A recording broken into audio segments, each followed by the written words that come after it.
Friends, আজকে আমাদের পাশের বাড়িতে যারা বাড়ি বানাইতেছে তাদের বাড়ি আইছি অনেক দিন পরে। দেহ তাদের ঘর হয়ে গেছে কমপ্লিট। আর তাদের একটা সৌন্দর্য কি আছে কবুতো, এইখানে দাঁড়াইলে ওই ভিউটা দেখা দেব, এই পাথারের ভিউটা। চলো দেখাইতেছি ঘরে কি ভিউ দিছে তারা, সুন্দর। দেখো এই যে এইখানে দাঁড়াইলে এই জায়গাটার মধ্যে এই দেখো এইদিকে সবুজ কালার এই আর কিছুদিন পরে এই পাথারে এইখানে যে হালকা হালকা একটা হাওয়া দেয় না সন্ধ্যাবেলার দিকে, কি কইবা বন্ধুরা।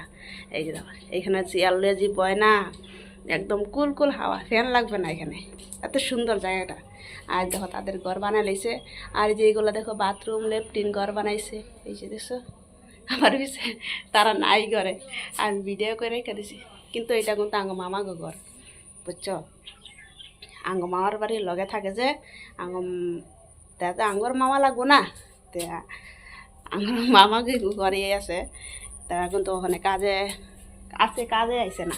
এই যে দেখো আসাম টাইপের ঘর বানাইছে এই ভিতরে, অনেক রুম। আর এইখানে দেখো বাতি, এই এটা হচ্ছে কিচেন রুম। ঘর দেখছো কিচেন রুমটা কত সুন্দর। কিচেন রুমের ব্যালকানির মধ্যে দেখো এইখানে খিড়কির এখানে এখানে একটা বালা একটা সুন্দর ভিউ আছে, যে এখানে দাঁড়াইলে দেখছো।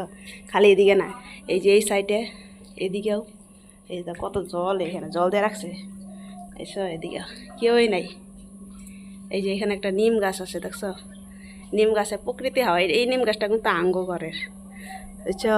এই যে এখানে পাট ক্ষেত লাগাইছে ওরা। এই যে কত সুন্দর হাওয়া দিতেছে এই জায়গাটার মধ্যে, ভালো লাগতেছে হাওয়াটা।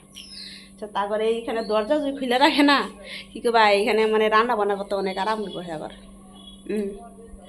যে